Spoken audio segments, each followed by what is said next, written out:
ليه ليه ليه ليه كلموا بيريز توا فيقوا فلورنتينو بيريز توا، قولوا له راهو تشافي الونسو دخلها في حيط، قولوا له راهو تشافي الونسو هز ريال مدريد للهاويه.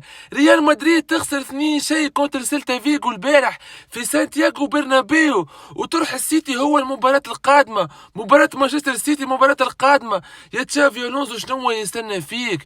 كلموا فلورنتينو بيريز، كلموه توا فيقوه، قولوا له راهو المدرب هذا ما يصلحش بالريال، قولوا له راهي مسيرة تشافي الونسو مع ريال مدريد انتهت قبل ما تبدا اصلا. 4 اشهر كانوا كافيين باش ريال مدريد يتحطم مع تشافي الونسو. الشهر اللي فات هارب على برشلونة ب4 نقاط، توا برشلونة هو اللي هارب على ريال مدريد. معناها مشيت دوري ومشيت كل شيء. قلت لكم اللي برشلونة كان شد المركز الاول سايي ما عادش نجم يخلط عليه الريال، وتوا الفرق ولا 4 نقاط ومازال باش يزيد يتوسع. لو كان فلورنتينو بيريز ما يفيقش، لو كان تشافي الونزو ما يفيق وما يغيرش من نفسه، لازم الريال يلقى الحل.